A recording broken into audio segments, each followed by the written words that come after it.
요새 저녁밥은 어떻게 해 먹어? 반찬 좀 해줄까? 동원이한테 퇴근길에 가져가라고 그러고. 자꾸 우리 집에서 먹는 것보다 그게 낫지 않어?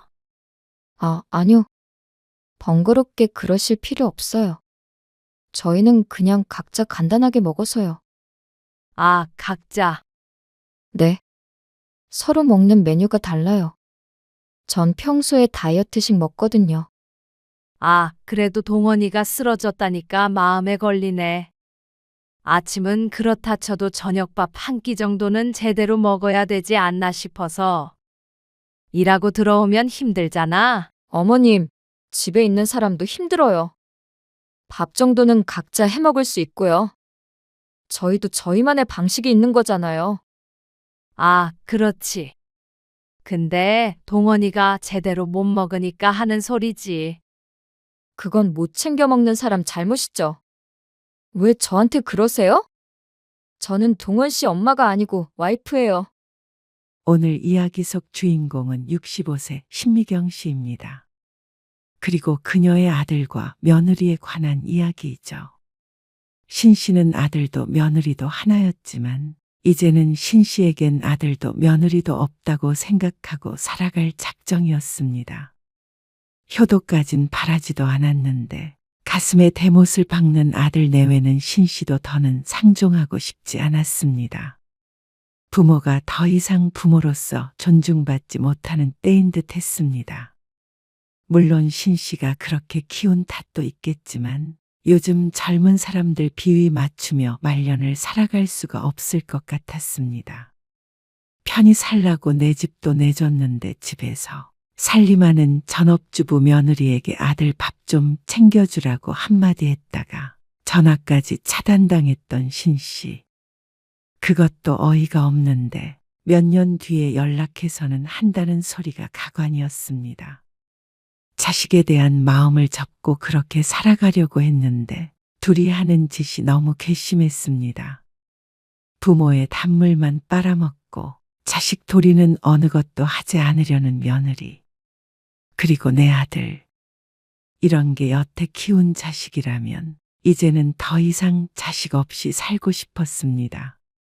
그리고 부모를 이용해 먹으려는 그 못된 신보를 고쳐줄 생각이었습니다. 여태 해줬던 것을 잃으면 그동안 누리던 게 얼마나 소중했는지 알겠죠. 신 씨는 아들이 하나 있었습니다. 아들은 어릴 적부터 기가 약해 늘 신 씨 부부의 걱정을 샀습니다. 그러면 반대로 기가 센 여자를 만나면 좋지 않을까 하는 생각을 어렴풋이 했습니다. 아들이 결혼 정년기가 되어 며느리감을 데리고 왔을 때 며느리가 마음에 들었던 이유였습니다. 처음 며느리를 봤을 때만 해도 그리 나쁘게 보이지 않았습니다. 얼굴은 단정했고 말씨는 조심스러워 보였습니다. 그래서 앞으로 잘 지낼 수 있을 거라고 생각했습니다. 하지만 함께 시간을 보내면서 조금씩 보였던 그 당돌함. 그리고 무언의 선긋기. 역시 요즘 젊은 세대는 젊은 세대다 싶었죠. 그러면 동아 아파트에서 신혼생활 시작해? 엄마 아빠 집에서요? 그래. 그쪽에서도 한 푼도 못 보태는데 우리가 집 한 채 턱하니 사줄 형편까지는 안 되니까 거기서 들어가 살면서 돈 모아. 아, 돈 모아서 나오라고요?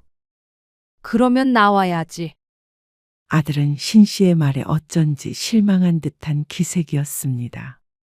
전세를 주고 있던 신 씨 부부의 아파트가 2달 뒤에 만기인데 퇴거하겠다고 임차인에게 연락 온 지 얼마 안 된 상태였습니다. 사실 다음 세입자를 구하려고 했습니다. 그리고 아들이 결혼할 때는 상대방 쪽에서 반씩하자고 하면 그 정도 의향은 있었습니다. 그런데 집 한 채를 사달라고 한다면 조금 말이 달랐습니다. 이왕 이렇게 된 거 양가의 지원 없이 살면 되지 않나 싶었습니다. 그래도 조금 부담을 덜어주고자 전세금을 받지 않고 신 씨의 아파트에서 살게 하려고 했습니다. 어차피 전세금 안 받으실 거면 주시면 안 돼요? 하지만 아들은 그걸로 부족한 모양이었습니다. 집을 달라고. 신씨 부부가 주식을 하는 것도 아니었고 남들처럼 부동산 여기저기에 투자를 한 것도 아니었습니다. 그 아파트는 나름의 노후재산으로 마련한 것이었기 때문에 그걸 아들에게 덜컥 줘버릴 수는 없다고 생각했습니다. 남편도 은퇴를 해서 다른 일을 하고 있는데 좀 더 나이가 들면 벌이는 점점 줄어들 테니 말이죠. 그건 우리 노후 자금인데 다 줘버릴 순 없지. 그래도 어차피 저희가 사는 거 명의만 바꿔주시면 되잖아요. 우리 죽거든 가져가. 그리고 너희 돈 모으면 나가야지. 나가라고요? 그래. 대신에 돈 모아서 나갈 때 집 사게 되면 그때 엄마 아빠가 좀 보태줄게. 그러자 며느리의 얼굴에 다시 화색이 돌았습니다. 며느리는 처음엔 실망하는 듯 했지만 그래도 집값 들이지 않고 신혼을 시작하는 것에는 불만이 없는 것 같았습니다. 며느리는 결혼 후 3개월쯤 지나서 다니던 직장을 그만뒀습니다. 이제 슬슬 아이 가질 준비를 하려고요. 그렇다고 일을 그만둬? 신 씨가 의아하게 물었습니다. 아이가 안 생겨서 병원에 다니는 것도 아니고 직장을 그만두고 아이 가질 준비를 해야 하나 싶었습니다. 요즘 세상에 말이죠. 휴직이 아니라 그만두는 것이라면 나중에는 다시 복직할 수 없을 테니 조금 걱정스럽기도 했습니다. 네. 좀 여유가 있어야죠. 그래. 너희가 알아서 잘하겠지. 그 말밖에는 신 씨가 부모로서 할 말이 없었습니다. 둘이 알아서 할 문제라고 생각했습니다. 막말로 아이를 안 가진다고 하더라도 가져라 마라 할 수도 없는 것이었고 말이죠. 어머님, 살아보니까 동네가 너무 좋더라고요. 그래? 네. 산책하면서 보니까 초등학교도 길 안 건너고 갈 수 있고요. 저희 집 바로 앞쪽에 놀이터가 있어서 애 키우기에도 너무 좋을 것 같아요. 그래. 거기가 신혼부부한테 인기가 많은 아파트라고 하더라고. 그래서 전세를 내놓으면 일주일도 안 돼서 계약이 되곤 했습니다. 여기서 계속 사는 것도 나쁘지 않을 것 같아요. 그러면서 애교스러운 웃음을 흘리는 며느리. 무슨 뜻인지 신 씨는 알고 있었습니다. 그래. 얼른 돈 벌어서 그 아파트 사면 좋겠네. 그러자 며느리의 표정이 굳고 입이 튀어나왔습니다. 불만이 있어 보였습니다. 며느리는 종종 집 명의를 바꿔줬으면 하는 듯 말했습니다. 그럴 때마다 신 씨는 거절의 뜻을 밝혔고 말이죠. 그러자 처음엔 싹싹하게 자라던 며느리는 집을 절대 받을 수 없겠구나 싶으니 어쩐지 대면대면하게 굴기 시작했습니다. 동안이니? 아빠가 명절에는 음식 안 하고 사 먹자고 그러시네. 아, 엄마. 이번 설의 말인데요. 아들이 조금 망설이며 어려운 얘기를 꺼내듯 말했습니다. 못 갈 것 같아요. 뭐? 못 온다고? 명절에 아들이 집에 안 온 적은 없었기에 신 씨도 당황스러웠습니다. 자식이 아들 하나밖에 없으니 아들이 안 온다면 이번 명절은 신 씨 부부 단둘이 지내야 했습니다. 이런 적은 아들이 총각일 때도 한 번도 없었습니다. 아이, 연수가 요새 몸이 좀 안 좋아서요. 아, 그러니. 그런데 며느리 몸이 안 좋다는데 와 있으라고 할 수도 없었습니다. 아들이었다면 집에 와서 해주는 밥 먹으며 쉬어라 할 텐데 며느리는 그랬다가는 시집살이 한다고 생각할 것 같았습니다. 그리고 그 뒤로도 몇 번 더 비슷한 일이 있었습니다. 하지만 신 씨는 담담했습니다. 아들이나 며느리에게 전화해서 닥달하지도 않았고 서운하다고 남편에게 하소연하지도 않았습니다. 어차피 시부모와 며느리 사이라는 게 그렇지 않나 싶었습니다. 신 씨도 며느리였으니 충분히 이해했습니다. 신 씨의 시어머니처럼 며느리를 잡을 생각은 없었습니다. 그런데 며느리는 그렇게 뜸해졌지만 아들은 오히려 평소에 더 자주 신 씨의 집을 찾아오게 되었습니다. 어쩌면 그래서 신 씨가 며느리에게 별로 서운해하지 않았던 것인지도 몰랐습니다. 왔니? 밥 먹고 가게? 네, 아들이 퇴근길에 신 씨의 집에 들렀습니다. 신혼 초에는 안 그러더니 요새는 왜 그런지 몰랐습니다. 결혼 전에야 자주 그랬었지만 이제는 가정이 있는데 이래도 되나 싶었습니다.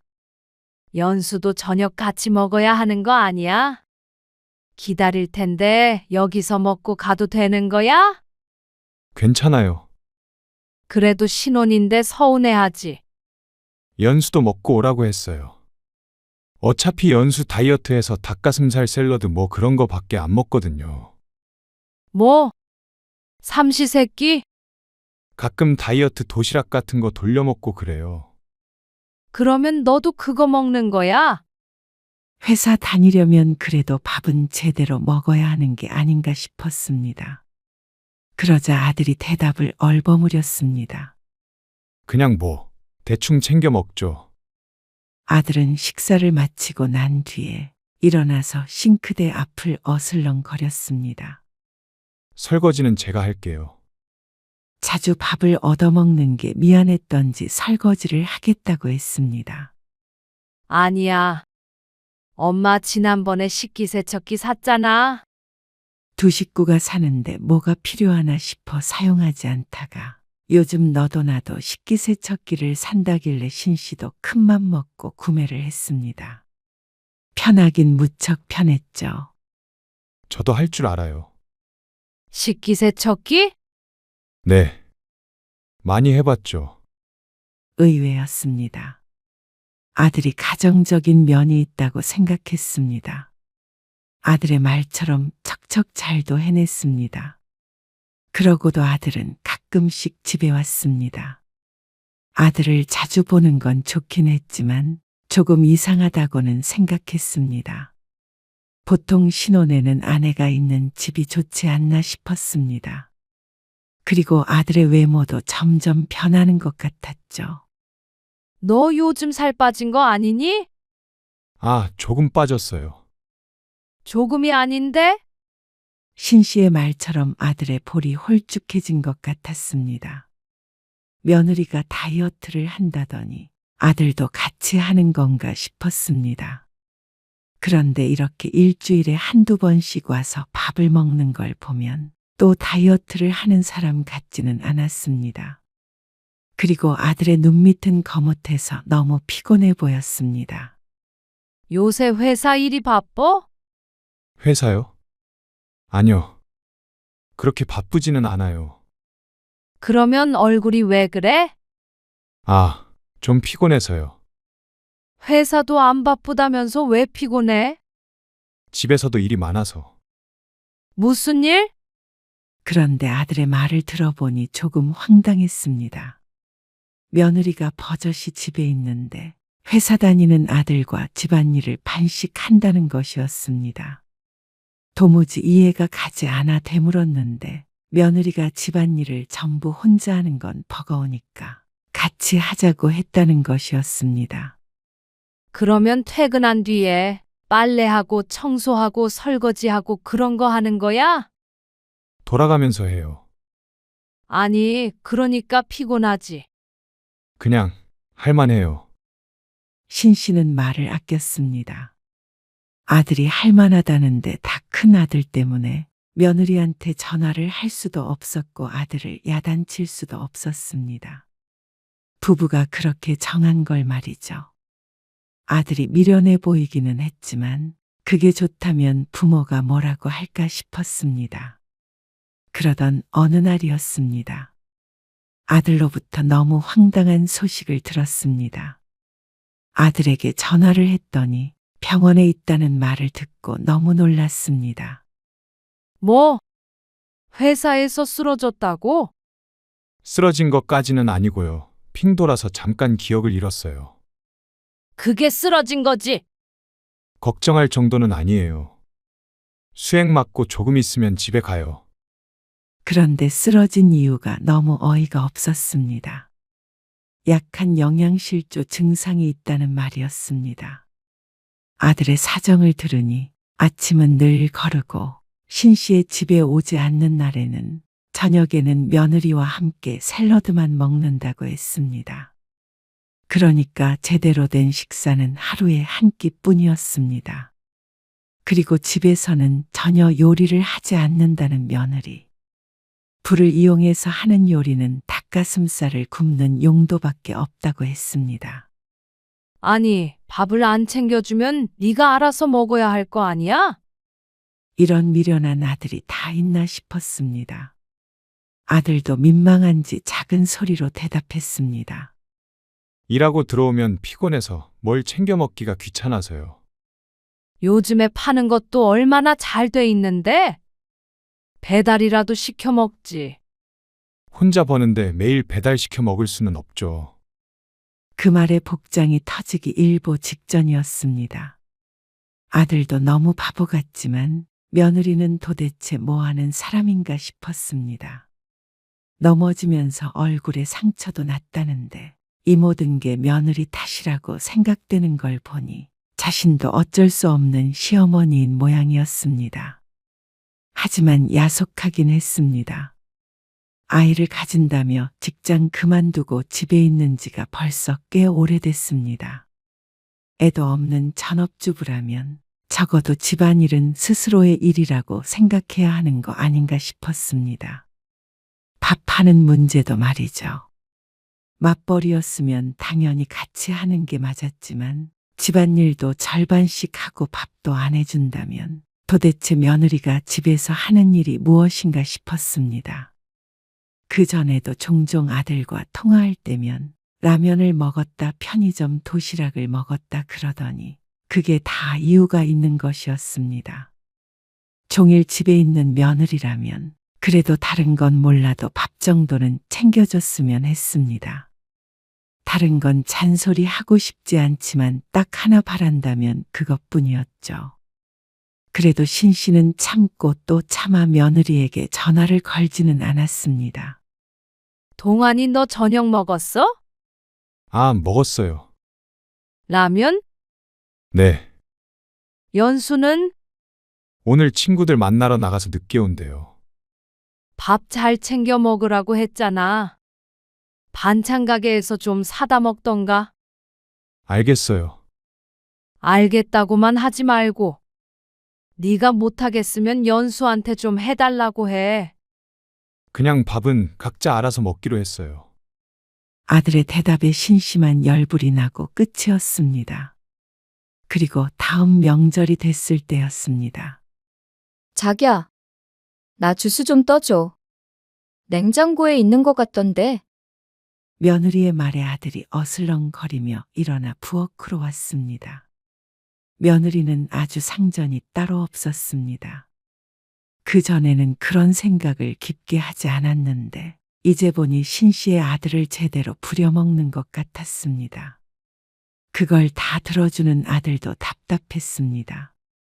부부 사이가 좋으면 당연히 좋은 것이지만 신 씨 눈에는 아들이 종노릇을 하고 있는 것 같았습니다. 며느리는 명절에 와도 뭐 하나 제 손으로 하려고 하질 않았습니다.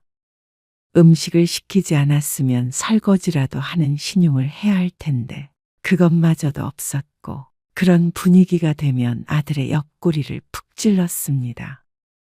못된 시모가 되는 것 같아서 말을 안 하려고 했는데 며느리에게 너무 서운했습니다. 명절에도 손 하나 까딱하지 않고 직장은 그만두고 집에서도 아무것도 안 하고 신 씨의 아들만 부려먹는 것 같았습니다. 차마 호통은 치지 못하고 신 씨가 며느리에게 은근스레 물었습니다. 요새 저녁밥은 어떻게 해 먹어? 반찬 좀 해줄까?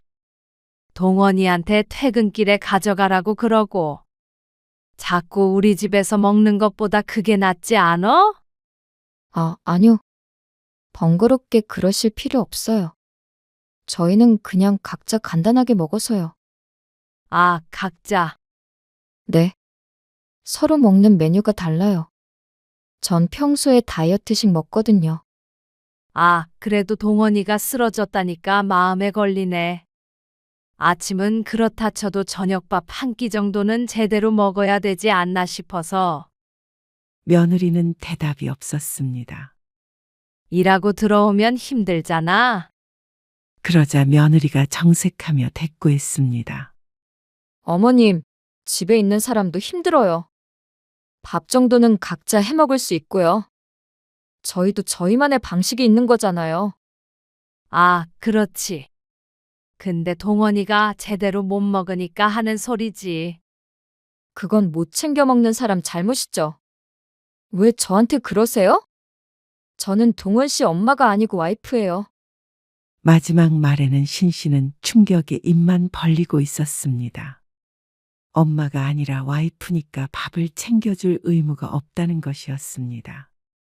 그렇다면 왜 엄마도 아니고 딸도 아닌데 일도 안 하고 집에서 놀기만 하는지 몰랐습니다. 남편만 쓰러질 때까지 일을 시키고 말이죠. 그날 명절 분위기가 아주 이상해졌습니다. 아들은 쎄한 분위기에 신 씨와 며느리의 눈치를 양쪽으로 봤습니다. 그 모습을 보니 내 죄다 싶었습니다.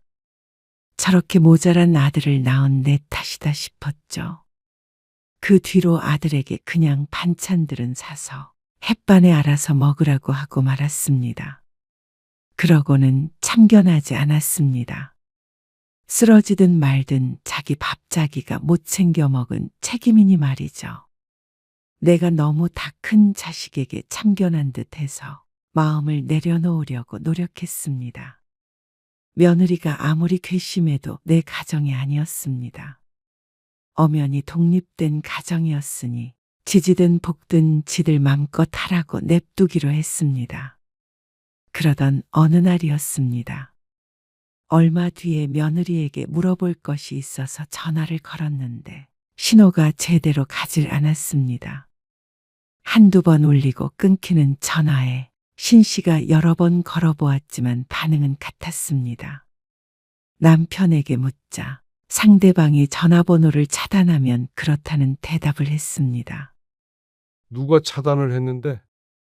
신 씨는 허탈하게 휴대폰만 내려다보았습니다. 그동안 전화를 안 해서 몰랐는데 대화를 나눴던 것은 명절이 마지막이었습니다. 아마 그때 며느리가 신 씨의 번호를 차단한 모양이었습니다. 남편도 그 사실을 알고 놀랐지만 신 씨는 그보다도 더 큰 충격에 빠졌습니다. 어떻게 말 한마디 했다고 연락을 끊나 싶었습니다. 신 씨는 그날 이후로 며칠 동안 제대로 잠을 이루지 못했습니다. 그냥 냅두자. 연수 말대로 지들이 사는 방식이 있겠지. 하지만 시부모 연락처를 차단한 것은 사는 방식과는 무관해 보였습니다. 어쩜 이렇게 무시를 하나 싶었습니다. 동환아, 연수가 엄마 번호 차단했니? 그러자 아들이 머뭇거리며 대답했습니다. 아, 그게요. 그게 맞는 모양이었습니다. 아들이 우물쭈물 대답을 제대로 하지 못했습니다. 제가 차단 풀라고 할게요. 참 기가 막혔습니다. 아들도 똑같았습니다. 어쩌면 이런 식으로 부모를 대하나 싶자 정이 떨어지는 기분이었습니다. 그러다가도 하루하루 생각이 바뀌었습니다. 어쩔 땐 며느리와 대화를 제대로 해보자는 생각이 들기도 했습니다. 그래서 보름쯤 뒤에 혹시나 하는 마음에 메시지를 남겨보았습니다. 그런데도 답장이 없었습니다. 그리고 얼마 뒤에 마지막이다 생각하고 전화를 한번 걸어보았는데 이번에는 차단한 게 아니라 없는 번호라는 안내 음성이 들려왔습니다. 허탈했습니다. 며느리와의 사이가 종잇장처럼 얇은 관계였구나 싶었습니다. 밖에 밖에서 만난 사람도 이렇게 일방적으로 연락을 끊어버리지는 않을 것이었습니다. 원수지간이 아닌 이상 말이죠. 그런데 한편으로는 오히려 이러니까 마음 정리가 되었습니다. 기분이 상한 건 말할 것도 없었지만 이제는 신씨도 있고 살자 싶었습니다. 분노와 서운함은 이제 그만 넣어두기로 했습니다. 자식에게 그만 목매자 싶었습니다. 아들도 그때쯤 연락이 뜸해진 것을 보니 아무래도 부모와의 관계보다는 아내와의 관계를 택한 것 같았습니다. 선택하고 말고 할 문제는 아니었지만 그래도 자신의 가정을 지키고자 마음먹은 것 같았습니다. 아들이 종종 전화를 신씨도 아무렇지 않게 통화를 했습니다. 신씨는 아들에게 하고픈 말이 너무 많았지만 꾹 눌러 담았습니다. 그리고 누구도 며느리에 관한 이야기는 꺼내지 않았습니다.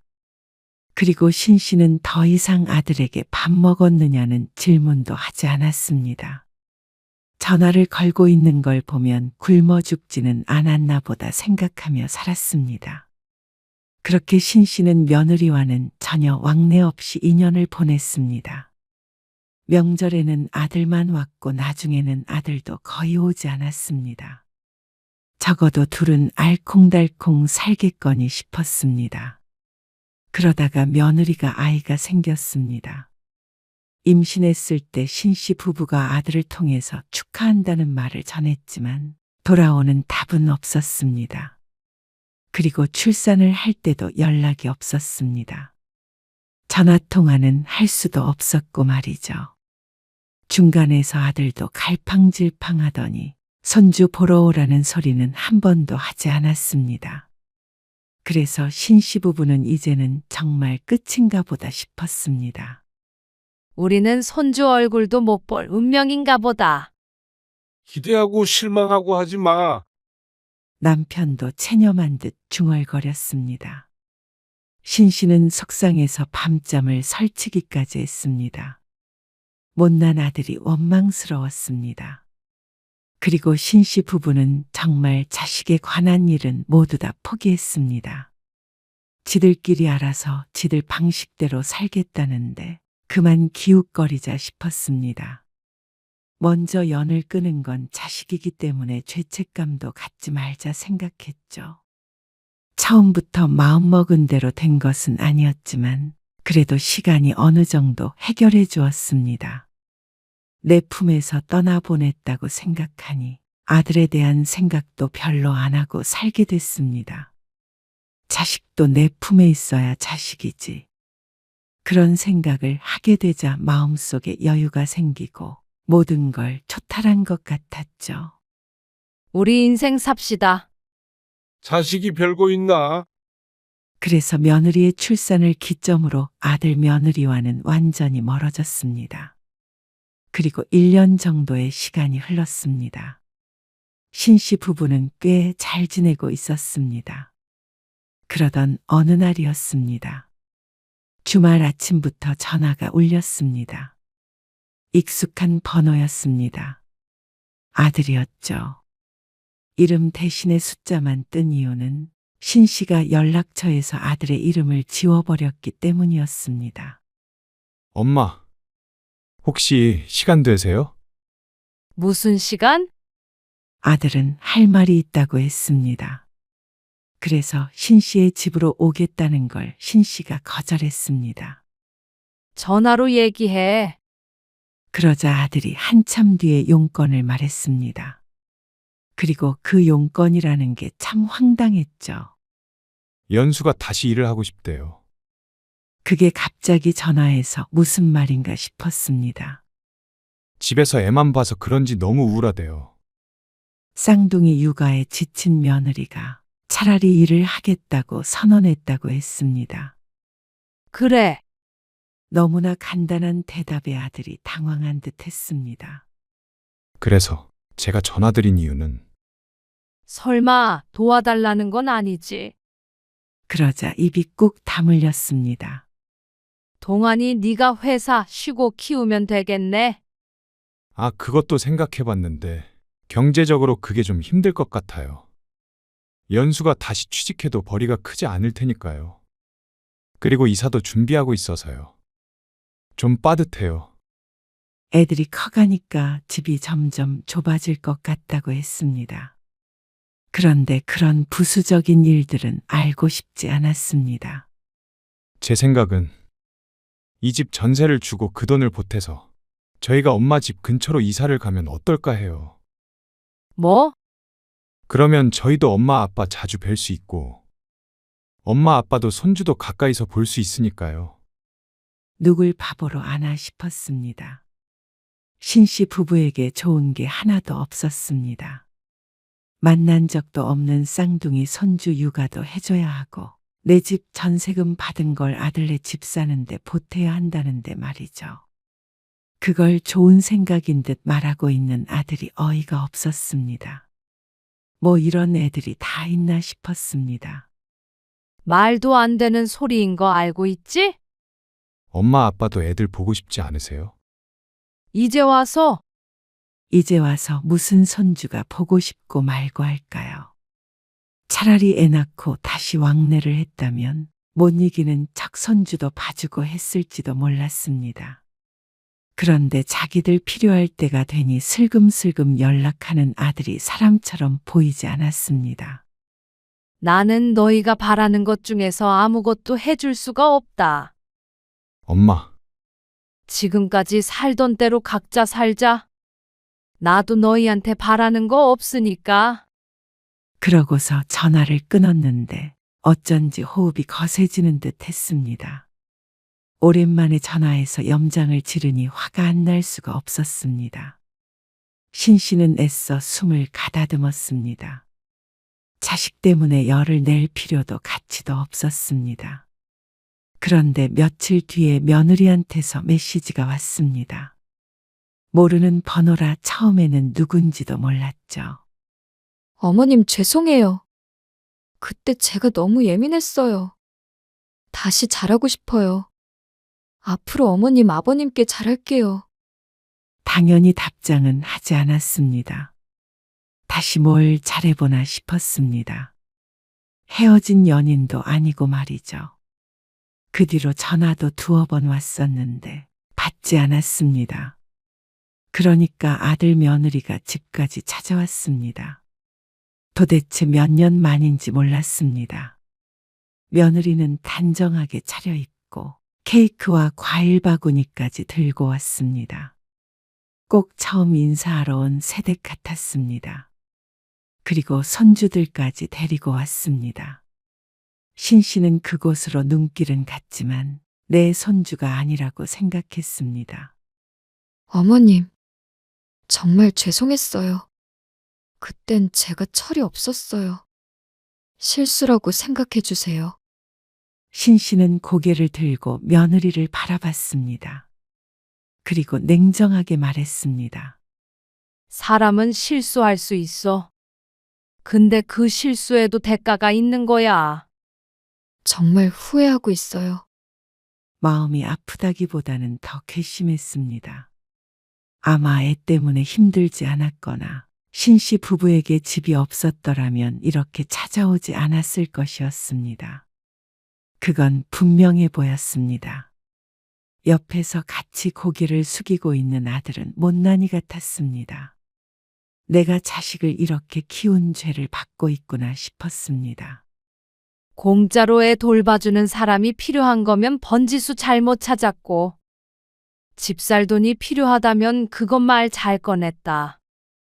너희 살고 있는 집, 생각해보니까 얼른 세를 놔야겠어. 괜히 재산만 썩히고 있었던 걸 잊고 있었어. 어머님, 어차피 이사 가려고 했다며. 잘 됐네. 빠른 시일 내에 집은 비워줘라. 엄마, 살던 대로 각자 알아서 살자. 너희 그런 거 좋아하잖아. 신씨 부부는 아들 며느리를 돌려보냈습니다. 손주도 2번 돌아보지 않았습니다.